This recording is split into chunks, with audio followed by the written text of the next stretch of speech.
Bien, bienvenidas a esta primera transmisión del curso Simbolismo y Numerología del Libro de los Cambios, el I Ching, basado en las enseñanzas de Alfred Huang.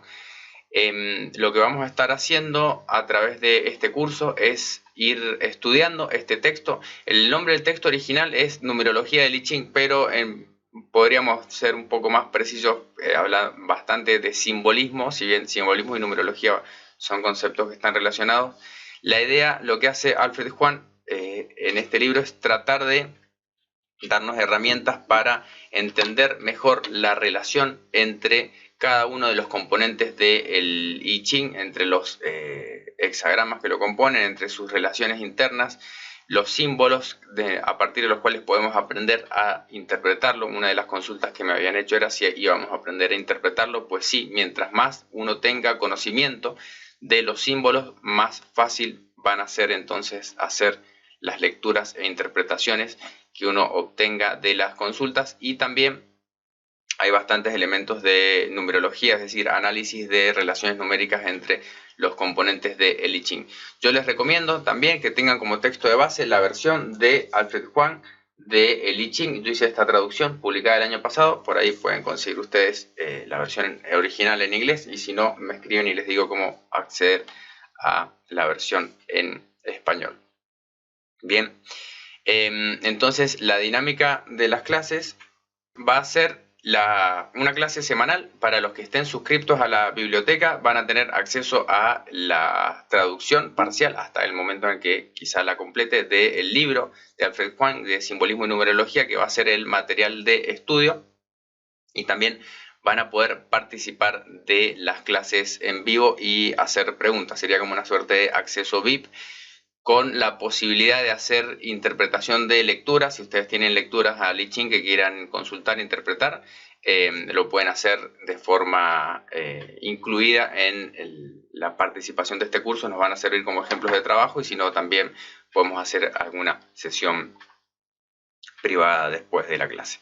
Bueno, bien, yendo a la portada del curso, este es el símbolo que aparece en el libro de numerología del I Ching de Alfred Huang. El símbolo en sí es, como dice el texto, significa Xiang, que es la imagen de un elefante de pie con las patas traseras y la cola tocando el suelo. Bien, la idea es que como el elefante es grande y fácil de ver, incluso a una larga o corta distancia, los antiguos chinos emplearon este ideograma para denotar el concepto de símbolo. Es muy parecido, si saben algo de chino básico, al ideograma también de familia o hogar, en el cual se coloca la imagen de un animal que suele ser interpretado como un cerdo debajo de un techo, donde la idea es que en los lugares donde se crían animales es porque allí vive una familia. Bueno, hay algunos elementos del idioma chino a veces es bueno tener para entender que el idioma chino es un idioma simbólico y que la interpretación no está fija, sino que la interpretación viene dada por la persona que está, como se dice, tratando de dilucidar la esencia de lo que quiere ser representado a través del símbolo. En la antigüedad, las escrituras, las más antiguas, se conservaron en huesos planos se solían utilizar. Las primeras lecturas del I Ching estaban escritas en huesos de caparazón de tortuga, o a veces las escápulas de animales grandes también, donde se podían tallar estas inscripciones para poder ser conservadas a futuro. Después, posteriormente, una vez que se fue desarrollando más el lenguaje, se pasaron a encontrar otra de las formatos de caracteres más antiguos encontrados son los escritos en metal, los Jing Wen. Jing significa metal y Wen es como carácter o escritura, y Jiagu Wen son los caracteres en hueso. Lo curioso, para que vean la importancia que tiene el I Ching en la cultura china, es que los primeros caracteres, los Jiagu Wen, eran consultas al oráculo. Es decir, en el origen del idioma chino, en el origen de la cultura china, lo más antiguo que se ha podido conservar eran las consultas al I Ching, al oráculo de las dinastías, si no me equivoco, Xia y Shang, que eran las anteriores a la dinastía Zhou. Ya en la época de la dinastía Zhou, donde se termina de compilar el I Ching como lo conocemos hoy en día, que de alguna manera el rey Wen de la dinastía Zhou es el que derroca al tirano de la dinastía Shang. Ya se utilizaban las tablillas de bambú. Entonces ese es un método que arqueológicamente no ha tenido la misma durabilidad por la descomposición misma de los materiales, pero cuando se creaba una nueva dinastía, los edictos imperiales, por así decirlo, las normas o la constitución de esa nueva dinastía se realizaba inscribiendo los caracteres en metal para que pudieran pasar de generación en generación. Bueno, esto es como una breve introducción sobre los caracteres. Ya vamos a empezar a ver en detalle qué son cada uno de estos elementos que rodean al símbolo, pero la idea que quiero que les quede es que comprendiendo mejor los símbolos vamos a poder profundizar en la lectura del I Ching. Como comentario, hay en internet varios grupos que tienen como una postura, podríamos pensar cerrada o fundamentalista, donde dicen, bueno, yo estudio con este sistema que es el del maestro que yo tuve y no estudio con ningún otro sistema porque solo considero la interpretación de mi maestro como la única válida.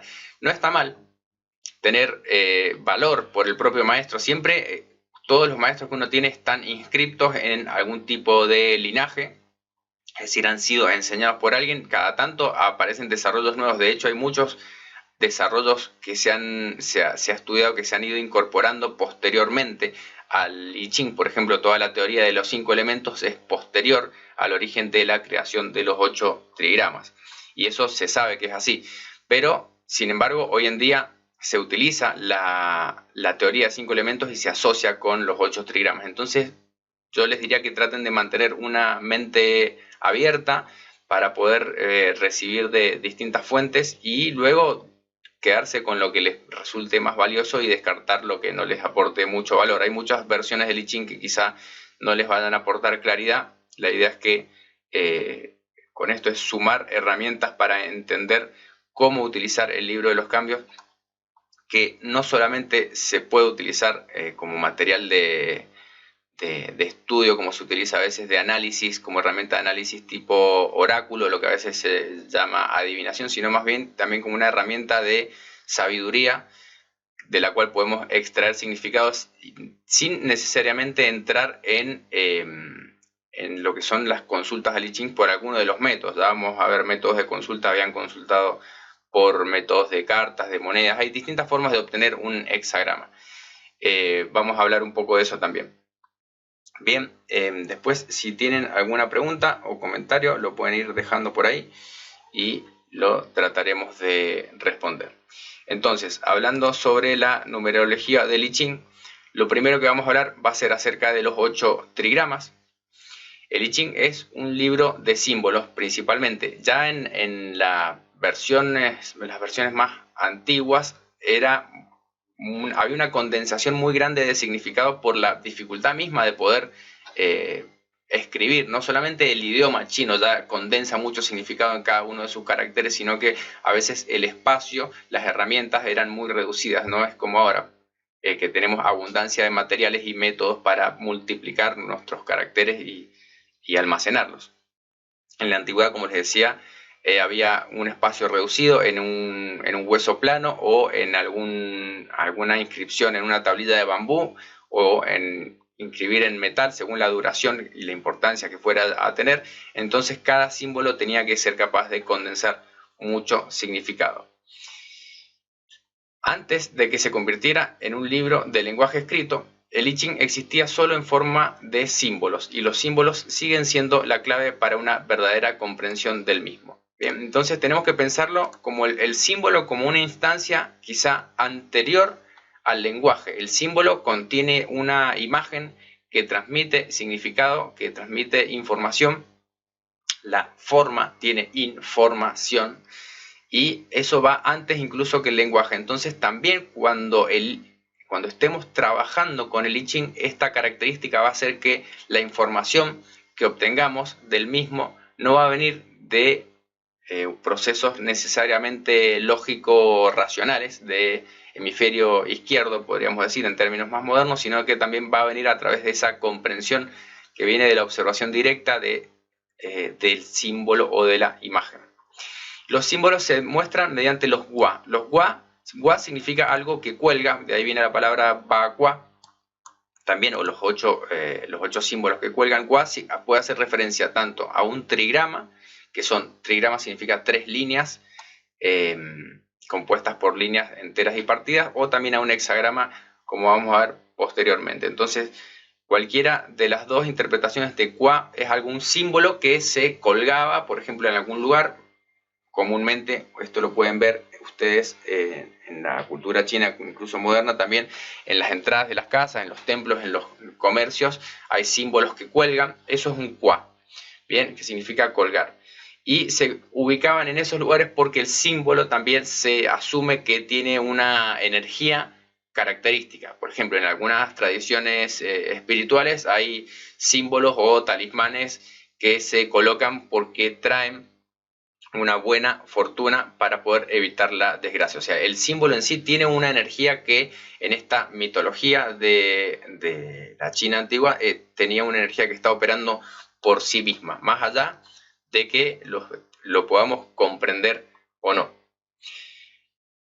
Entonces, en el gran tratado de Confucio sobre el I Ching, Confucio es uno de los grandes comentaristas del I Ching. De hecho, se dice que Confucio lo que quiso hacer en su momento, él perteneció a la dinastía Zhou, a la etapa tardía de la dinastía Zhou, cuando ésta ya había entrado en decadencia, y lo que intentaba la escuela confuciana, el pensamiento confuciano, era tratar de restaurar el orden en la sociedad volviendo al estudio de los clásicos. Ya en la época de Confucio, el I Ching era considerado un texto clásico, entonces él dedicó gran parte de su vida al estudio y la enseñanza del I Ching, entre otros clásicos. Y él decía: en el I, que sería en el cambio, está el Tai Chi.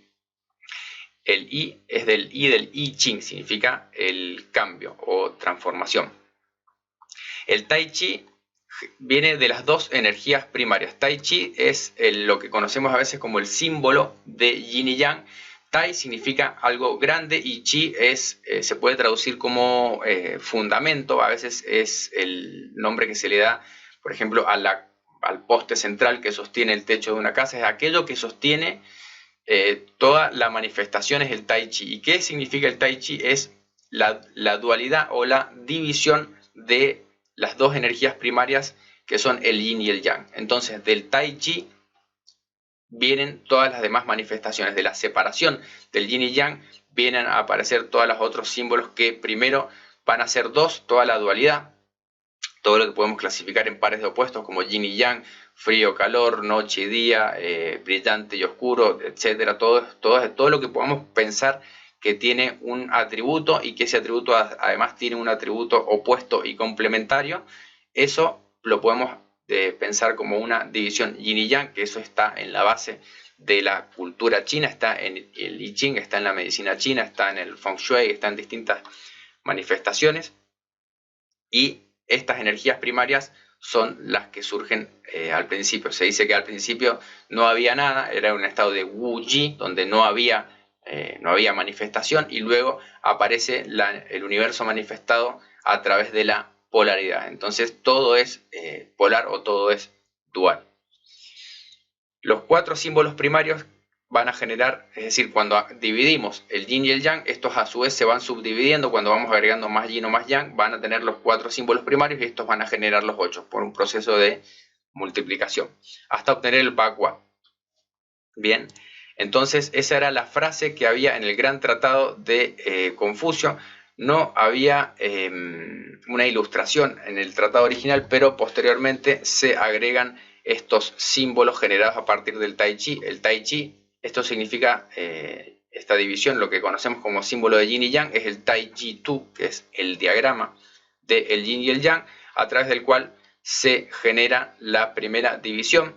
Luego, construyendo siempre de abajo hacia arriba, si sobre una línea partida que representa el Yin y una línea entera que representa el Yang, simboliza lo firme y lo flexible, o lo quebrado y lo entero, también son formas de establecerlo. Si agregamos más Yin sobre el Yin, vamos a tener el gran Yin, o sea, una abundancia de Yin es el Tai Yin. Si agregamos más Yang sobre el Yang, vamos a tener el gran Yang, el Tai Yang. Y luego si sobre el yin agregamos yang, estaría como equilibrado, pero la base es el yin y lo que se manifiesta arriba es el yang. Se llama el yang menor, es el pequeño yang, es Xiao Yang. Y luego tenemos el yin menor también de la misma manera, sobre un yang, colocar un yin arriba, tenemos Xiao Yin. Estos 4 símbolos también se llaman Si Xiang, representan la numerología del 4, representan, por ejemplo, las 4 estaciones, donde tenemos en el verano es el gran yang, el invierno el gran yin, y luego vamos a tener los momentos intermedios de ascenso del yang. Siempre lo que está abajo está en ascenso, ¿no? Que sería el yin menor, el yang menor representando la primavera y el otoño. También representan los puntos cardinales, norte, sur, este y oeste. Cada uno de ellos se puede asociar con alguno de estos símbolos y también tienen distintos complejos simbólicos asociados. Por ejemplo, a veces se asocian con figuras de animales que representan los guardianes de las 4 direcciones en la tradición china. En otras tradiciones, en vez de guardianes, se asignan otros personajes. Pero la idea es que todo lo que tiene que ver con el número 4, en este caso las 4 estaciones y las 4 direcciones o los 4 momentos del día, podríamos pensar en amanecer, mediodía, atardecer y medianoche, o también los 4 momentos relativos a la cosecha, al calendario agrícola, que sería, por ejemplo, la siembra, la maduración, la cosecha y el almacenamiento también, o a las 4 etapas de la vida, la infancia, la juventud, la madurez y la vejez también. Así, todo lo que podemos dividir en 4, podemos asociarlo con alguna de estas 4 figuras. Luego, si agregamos una línea más, vamos a tener 8 posibilidades de combinación de líneas yin y yang, partiendo siempre de abajo hacia arriba. Por ejemplo, del gran yin, tenemos que si agregamos una línea yin más, vamos a tener la tierra, que significa el máximo yin. La tierra es el símbolo de lo receptivo, ya vamos a profundizar en cada uno de estos. La montaña también tiene esta cualidad de quietud externa, pero firmeza hacia afuera, representa sobre todo el mantenerse quieto, la quietud. El agua se compone partiendo del yang menor. Si agregamos una línea más arriba, si es una línea yin, vamos a tener el agua, que suele representar el peligro, el viento, que representa la suavidad también, si agregamos una línea yang. Luego del yin menor viene el trueno, que representa lo activo, pasar a la acción, lo súbito también. Y si agregamos una línea yang, representa el símbolo del fuego. Y por último, del gran yang viene el cielo, que es la imagen del máximo yang, que representa la fuerza. Y el lago, que representa la alegría. Ya vamos a ver después más significado de cada uno de estos símbolos. Pero estos 8 símbolos, estos 8 gua primarios, van a ser los que van a componer luego todos los hexagramas de el I Ching y sus relaciones en cuanto a transformación mutua. Vamos a ver cómo van a ir mutando unos en otros también. Bien, entonces volviendo al Tai Chi. El Tai Chi es un término que abunda o está permanentemente en la filosofía china, y acá una traducción posible es lo fundamental, supremo. Supremo es como Tai, recuerden, es como lo que rebalsa, lo que es abundante y fundamental, en el sentido que sostiene todo lo demás, como la viga principal, la cumbrera de una casa. Y se puede interpretar de distintas maneras. De acá viene el Tai Chi Chuan, por ejemplo, es el arte del Tai Chi en las artes marciales. Pero este símbolo es más antiguo a la creación de este arte marcial.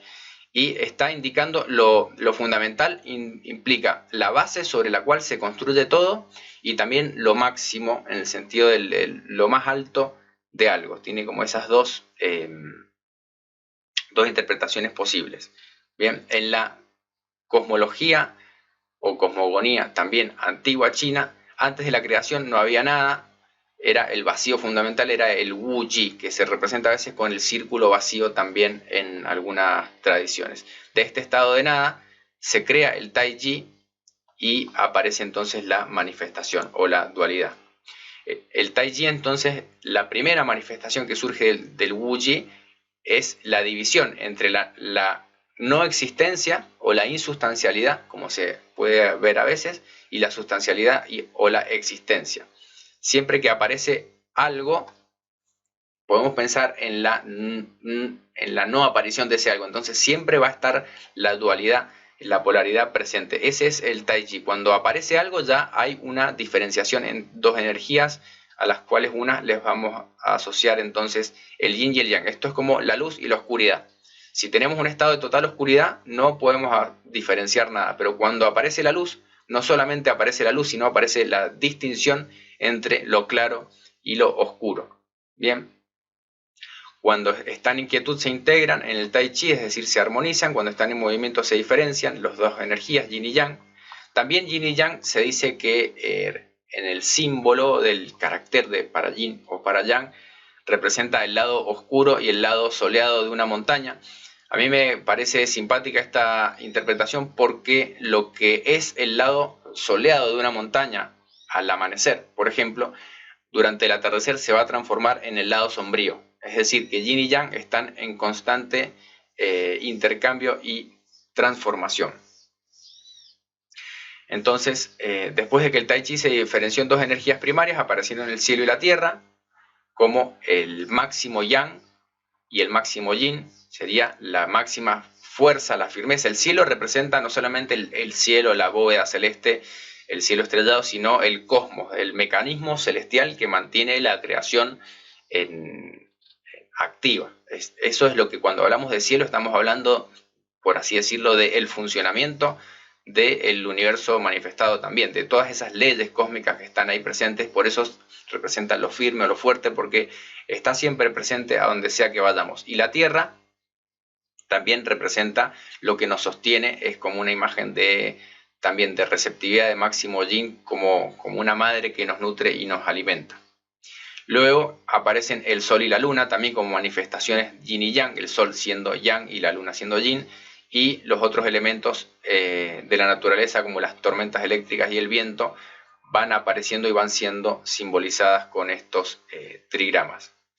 Los antiguos sabios resumieron todos estos fenómenos y llamaron a las dos energías primarias el yang y el yin, y emplearon la línea continua para representar el yang y la discontinua para representar el yin. Entonces, de acá, como les había dicho, a medida que van interactuando estas fuerzas, en el yang interactúa con el yang, o el yin con el yin, o van cruzándose, van apareciendo estas cuatro posibilidades, estas cuatro formas que se pueden asociar a la numerología del 4, como dijimos antes, de las 4 estaciones, los 4 puntos cardinales, los 4 momentos del día. Está muy correlacionado con la dimensión espacial y temporal, el número 4, y es lo que se llama como yin menor o yang menor, cuando hay una combinación entre yin y yang mayor o yin mayor cuando está el yang puro o el yin puro.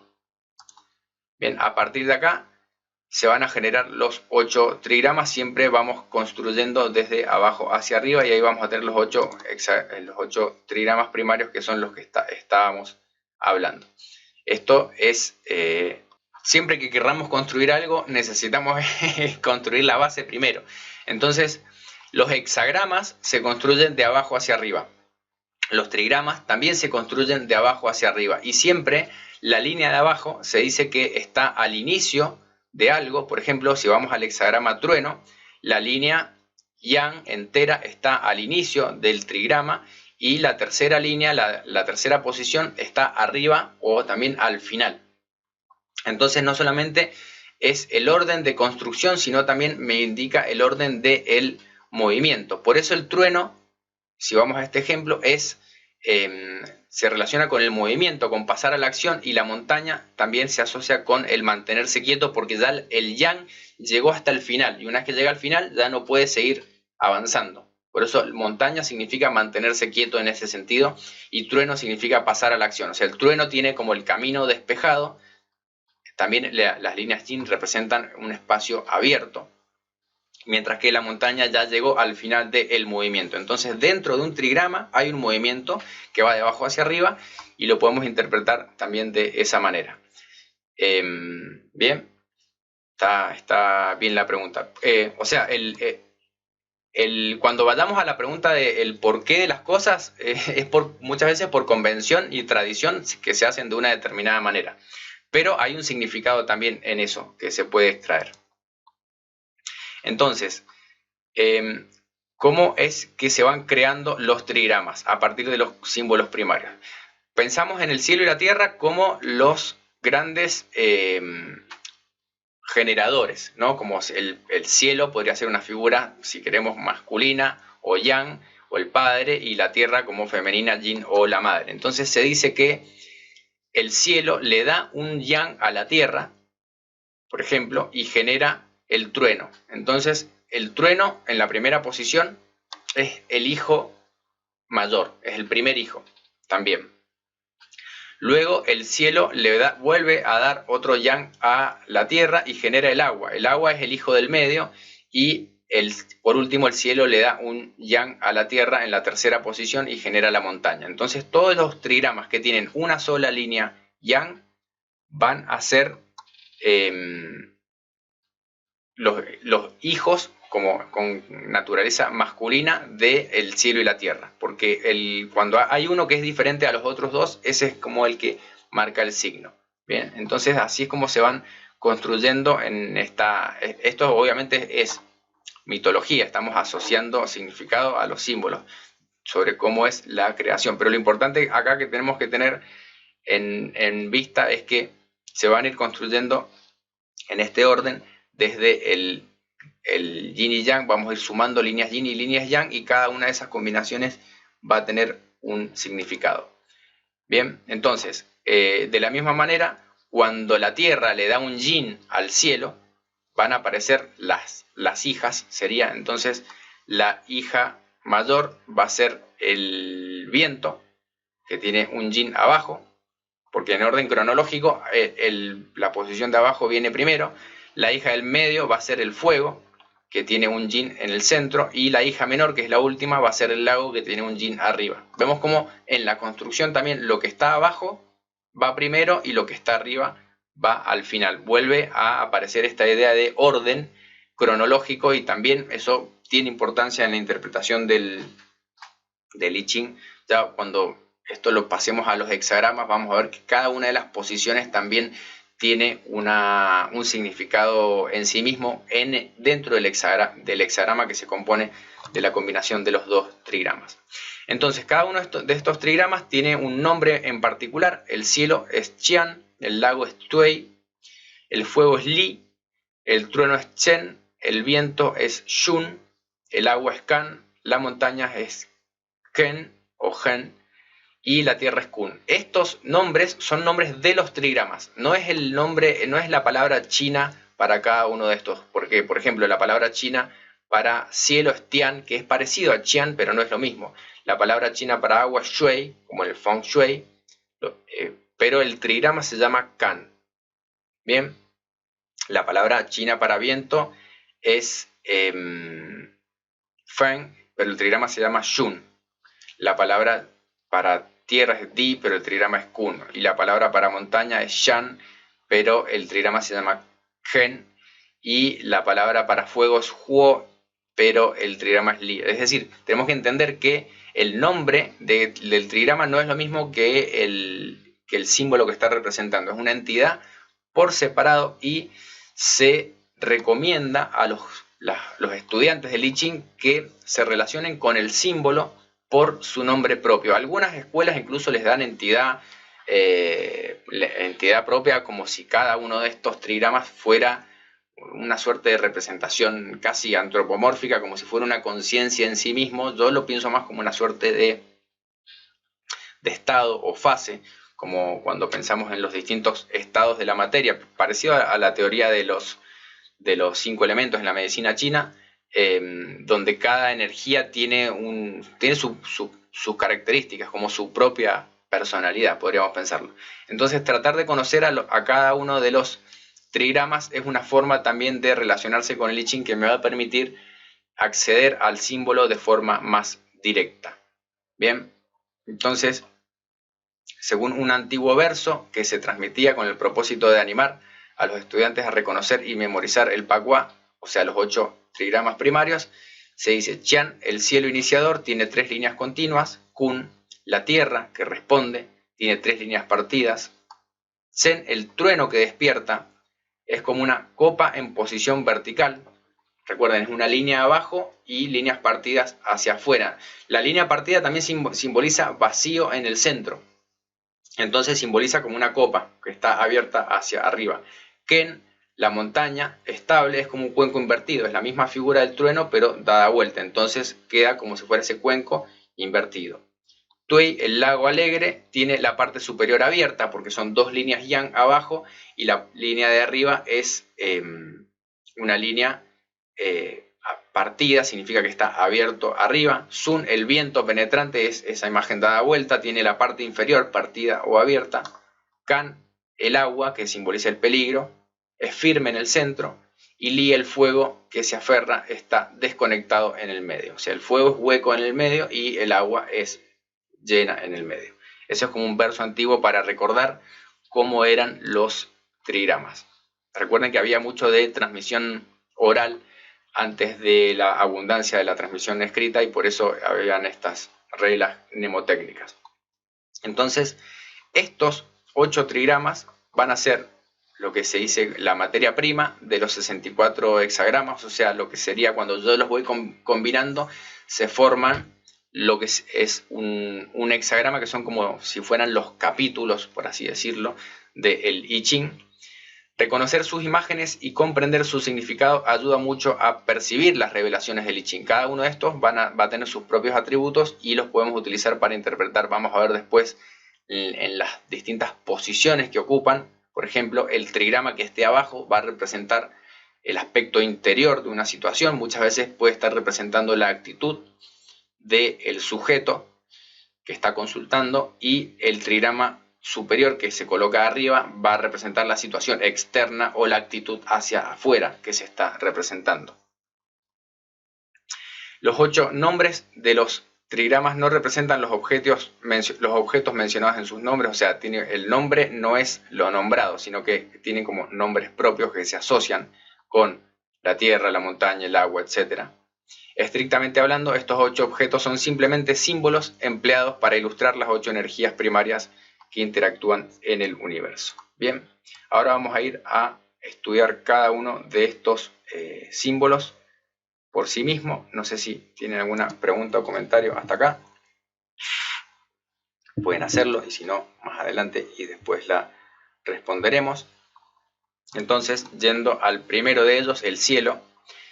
El cielo es pura energía yang, representa la energía creativa del universo. Recuerden, no es solamente el cielo celeste que vemos o los fenómenos en el cielo, también en el cielo puede representar el clima. Si hablamos de la palabra cielo tian, en chino se habla de el clima como, bueno, si está soleado, si está nublado, pero el cielo acá, qian, como trigrama, simboliza también las leyes de la física, podríamos pensar. No es ni el cielo ni el universo propiamente dicho, sino más bien la energía que el universo emplea para dar existencia a la miríada de cosas. Se manifiesta como una fuerza masculina, es activo e iniciador. Entonces, siempre que aparezca el cielo indica algo que es fuerte y firme y activo. Energía yang pura. La tierra es pura energía yin, son 3 líneas partidas. Representa la energía que responde a la primera, a la energía del cielo, la energía de respuesta del universo. Como energía de respuesta se asemeja a la tierra, pero no es la tierra. Por sí mismos, ni la energía creativa ni la energía receptiva pueden manifestar nada. Es como la metáfora de el ceramista. Necesita la fuerza del ceramista, necesita que haya una arcilla que reciba esa energía para imprimirse y manifestar y crear algo. A través de la energía de respuesta, es a través de la energía de respuesta que crea la energía creativa. De la misma manera, es a través de la energía creativa que la energía de respuesta es capaz de traer a la existencia la miríada de cosas. Necesitan estar las dos presentes. La energía creativa y la energía receptiva se complementan entre sí. En la creación, sus funciones son igualmente esenciales, ninguna mayor que la otra. La Tierra se manifiesta como una fuerza femenina, pasiva y receptiva, capaz de recibir esa energía yang para poder manifestar la miríada de cosas, significa todos los objetos todas las manifestaciones vienen luego. Luego tenemos el fuego como símbolo de calor y luz. También su atributo es el brillo, también simboliza la inteligencia y la sabiduría. El fuego también simboliza el pensamiento, o sea, el discernimiento, la claridad, como quien ilumina una habitación oscura y puede ver lo que hay ahí. Entonces la metáfora dice: estar avergonzado por problemas no resueltos se siente como caer en la oscuridad, mientras que encontrar una solución es como la luz que expulsa la oscuridad. El brillo arroja luz sobre la distinción entre el bien y el mal. Sería lo correcto, en términos confucianos es lo correcto y lo incorrecto también. Luego tenemos el agua como complemento del fuego, es el símbolo del peligro. El agua era en la antigüedad, esto es sobre todo para China continental, siempre los grandes ríos, los océanos, los lagos, tenían históricamente muchos problemas de inundaciones en las temporadas de lluvias. Entonces el agua siempre era un peligro. Siempre el agua representaba una fuerza poderosa que tenía que estar atento a cómo iba a responder y conocerla. Entonces se dice: en la antigüedad los chinos vivían tierra adentro, no eran un pueblo navegante. De que los antiguos sabios, o sea, en la antigüedad estaba hablando de la dinastía Zhou principalmente. De ahí que los antiguos sabios designaran el atributo del agua como peligroso o difícil. De hecho, el tema del peligro es poder reconocerlo. Cuando no se reconoce el peligro es cuando uno cae en el peligro. Por eso conocer el peligro es lo que me permite anticiparme a él. Por eso siempre se simboliza el agua como peligro, y a veces se le suele dar como una interpretación negativa cuando aparece el agua en un hexagrama, en una lectura, pero en realidad es estar atento a los potenciales peligros que puedan haber allí. Bien. En el sistema de los 5 elementos se le asocia con el azul o el negro, también representa entonces la oscuridad. El agua se interpreta como caer en la oscuridad. En contraposición con el fuego, que era la iluminación, el agua es la oscuridad. Debido a que el agua está relacionada con la oscuridad, también representa a la luna. Bien, respecto del sol y la luna, el sol está más asociado con el fuego y el agua con la luna, en esta división yin y yang. Luego tenemos Zen, que representa el trueno, la energía que despierta. Se dice: todo inicia con el trueno. El trueno también representa, a nivel de las estaciones, la primavera. El fuego representaba el verano y el agua el invierno también, como en las 4 estaciones. El Zen representa el trueno, representa el inicio de la primavera, la energía excitante, que no es lo mismo que la energía creativa, pero toma prestado de la energía negativa y se imprime ya en la tierra. La energía creativa hace que las cosas surjan, mientras que la energía que despierta hace que las cosas crezcan y entren en acción una vez que han sido creadas. Es como que lo que despierta, es como el arranque, es como el darle arranque a un motor, a un sistema, es la chispa que enciende el fuego. Siempre es como ese primer momento inicial que es rápido, es súbito, indica movimiento, también es de corta duración, pero tiene estos atributos: agita, despierta, inspira, levanta, eleva y exalta. La canícula es más bien el final del verano, hasta donde tengo entendido yo, que no es lo... Claro, no es lo mismo las tormentas de primavera. La primera tormenta de primavera tiene un significado energético importante en el Feng Shui sobre todo, pero la canícula es más bien, se asocia a veces más con el trigrama tierra. Ya vamos a ver eso más adelante, cuando ordenemos los 8 trigramas en su dimensión temporal, pero es más el final del verano, entre el verano y el otoño. El trueno es el inicio de la primavera. El viento también es más avanzado, es la temporada en los que estudian medicina china saben que el viento abunda en primavera. También se asocia con el elemento madera y se llama madera también. Cuando aparecen tanto el trueno como el viento, los dos pertenecen al elemento madera si vamos a las correspondencias con los 5 elementos, que esto es más tardío respecto de la creación del primer I Ching, pero hoy en día se utiliza. Entonces representa una energía penetrante que avanza en el universo. El viento es lo penetrante y lo suave, y lo penetrante por su suavidad y adaptabilidad es capaz de penetrar, pero también representa lo penetrante en cuanto a las raíces, o bueno, la vegetación que a veces encuentra camino esquivando obstáculos. Es como el viento que sopla sobre la tierra y el árbol penetrando en el suelo. El atributo principal es avanzar suavemente. El principal atributo de la madera es penetrar suavemente. O sea, poco a poco va buscando el camino. Los chinos consideran que una brisa suave con un sol brillante o una lluvia templada es el mejor clima. Cuando el viento procede suavemente va a todas partes. Cuando la madera avanza suavemente penetra profundamente en el suelo. No es lo mismo que el viento acompañado de trueno, la tormenta. Eso sería una situación un poco más difícil. Los antiguos sabios se dieron cuenta de que este suave proceder tenía la influencia más poderosa y profunda sobre las cosas o los acontecimientos.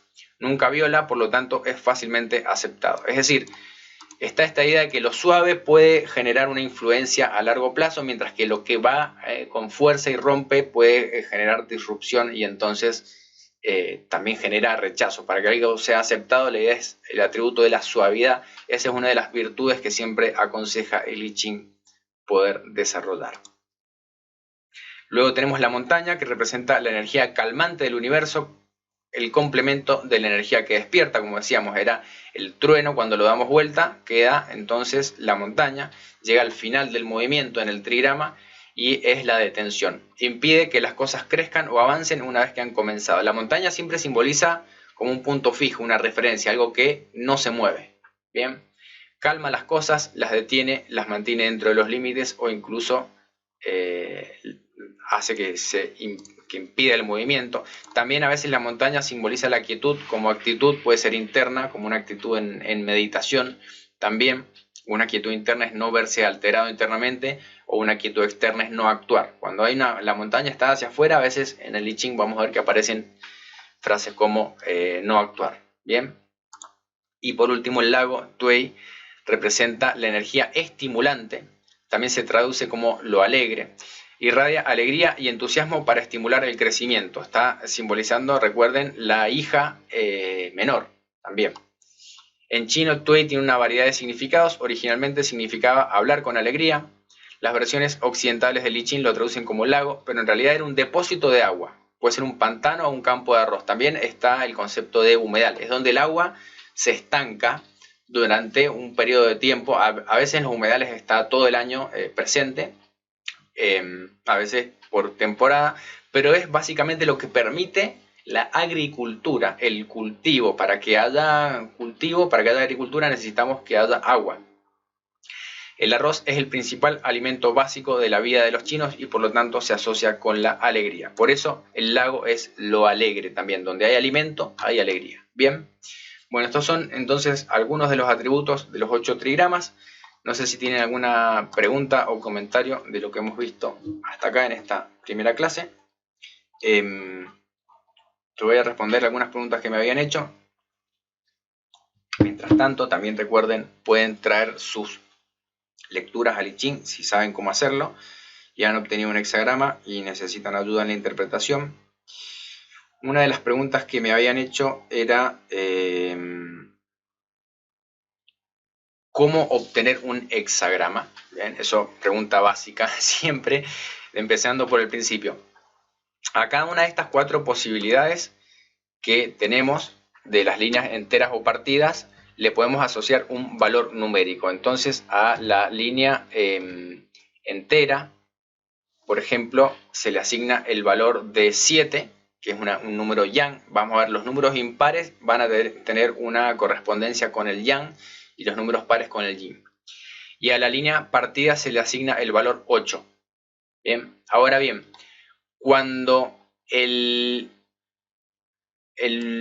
yang llega al máximo, se dice yang viejo, está por cambiar a yin, se le asigna el valor 9, es el yang que cambia.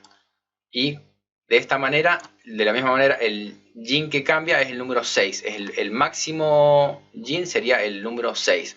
¿Cómo se obtiene esto? Por ejemplo, si tenemos monedas, que es uno de los métodos más utilizados para la consulta del I Ching, podemos utilizar, asignar a una cara un valor par y a la otra cara un valor impar. Entonces si tenemos un lado le asignamos el número 2, por ejemplo, significa el número que está en una cara, Bien, y el otro lado, por convención seca, le asignamos el número 3. Si tenemos 3 monedas, que es como suelen venir algunos libros de Liching, vamos a tener las posibilidades de obtener entonces 2 más 2 más 2, esto me da 6. Si tengo 3, las 3 monedas me arrojan cara. Después puedo tener 2 más 2 más 3, esto me da 7. Luego 2 más 3 más 3, esto me da 8. Y 3 más 3 más 3, esto me da 9. No tienen la misma probabilidad los tres, las 4 posibilidades tienen distintas probabilidades, eso es lo que quiero decir. Es más probable obtener un 7 o un 8, que simbolizan las líneas yang entera y la línea yin partida que no cambian, que un 6 o un 9. Es una cuestión de probabilidad nada más. Pero así es como obtengo. Entonces, si yo quiero obtener un hexagrama, voy a arrojar, por ejemplo, con el método de las monedas, 3 monedas 6 veces y voy a ir sumando los resultados. Puede ser una moneda, puede ser una piedra, puede ser algo que tenga 2 caras y puedo dibujar 2 puntos o escribir el número 2 de un lado y el número 3 del otro, o 3 puntos si les confundo, porque a veces las monedas tienen símbolos de los dos lados que no necesariamente los podemos atribuir a yin o yang de forma directa. Pero así es como obtenemos los números del 6 al 9. Entonces, el 6 se corresponde con la línea yin que cambia, que significa que va a ser una línea de cambio que va a pasar a la línea yang. El 7 se corresponde con una línea yang que no cambia, el 8 con una línea yin que no cambia y el 9 con una línea yang que cambia. Esta sería entonces la correspondencia con las 4 posibilidades. Y obteniendo 6 líneas voy a tener el hexagrama. Bien.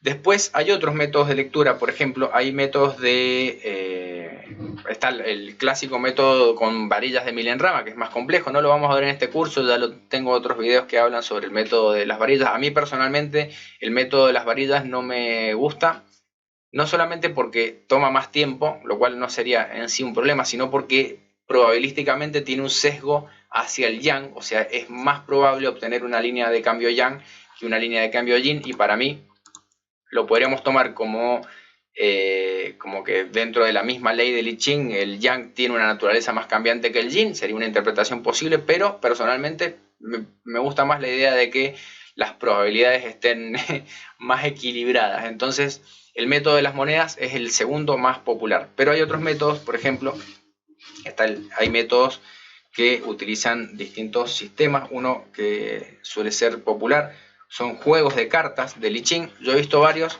Personalmente tengo uno solo. No lo uso mucho realmente, pero está bueno a veces para empezar a familiarizarse con el I Ching. Este es de Mahadeva Padma, se llama El Oráculo del Tao y tiene 64 cartas y cada una de ellas es un hexagrama. No lo uso mucho porque la interpretación que hace, yo prefiero siempre utilizar el texto del maestro Huang o algunos de los otros textos más populares, más aceptados, que están más cerca de la fuente. Cada uno puede hacer su libre interpretación del I Ching, pero para iniciarse está bueno porque trae un trabajo artístico muy interesante y también los trigramas. El problema con el uso de cartas, uno puede hacer sus propias cartas también, es que cómo determino una línea de cambio. Hay una forma muy sencilla de resolver esto, o sea, hay dos que les voy a presentar. Primero, si yo saco 2 cartas cualquiera, supongamos, saco 2 cartas cualquiera, no, me mezclo un poco y saco una carta, y luego obtengo otra carta más, y voy a observar los trigramas que aparecen. Entonces, no sé si se alcanza a ver, si no, les digo, es el hexagrama 41 y el 55. Más allá del significado no lo vamos a ver ahora, pero cada hexagrama tiene trigramas. Entonces, si yo observo el cambio que hay entre el original y el primero y el segundo, voy a ver que hay varias líneas de cambio. En este caso, cambian la segunda, la tercera, la cuarta y la sexta. Son 6 líneas de cambio si utilizo este método de sacar 2 cartas. O sea, una situación primera, que sería como situación presente, y una situación tendencial o futura.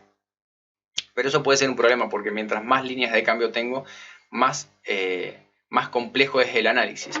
La otra forma de resolverlo es con un dado, cualquiera, un dado de 6 caras, simplemente arrojo el dado y me va a dar un número del 1 al 6, lo cual me va a dar cuál sería una línea de cambio o dónde prestar atención en particular en el transcurso de un hexagrama, porque un hexagrama es una situación que tiene un recorrido, como habíamos visto con los trigramas, va desde el inicio hasta el final.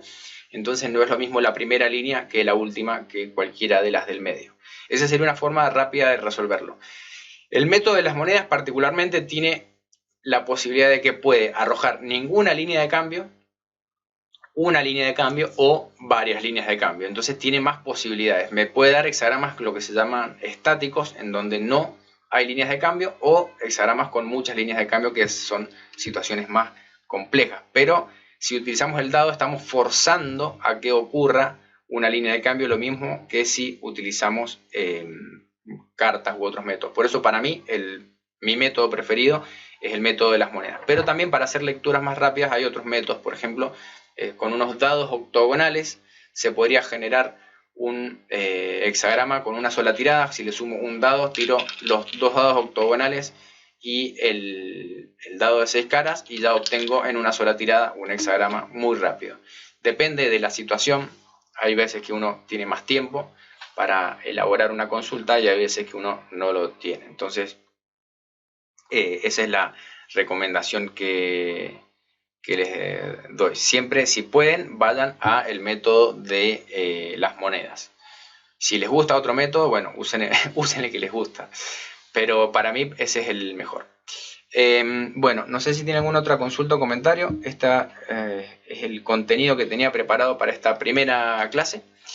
Recuerden, para los que están suscriptos van a recibir el material, va a estar en la biblioteca. También en la biblioteca van a tener el libro completo de Alfred Juan, por ejemplo. Este está en la biblioteca y pueden ahí usarlo para interpretar sus lecturas y también enviarme sus consultas, las responderemos en la siguiente clase o durante la clase si es posible. Y si tienen hexagramas que quieran que interpretemos, también nos pueden enviar un poco de contexto, el hexagrama obtenido, o sea, qué hexagrama, qué líneas de cambio, y trataremos de hacer la interpretación según el contexto que nos presente. Bien. Bueno, hasta acá entonces con esta presentación.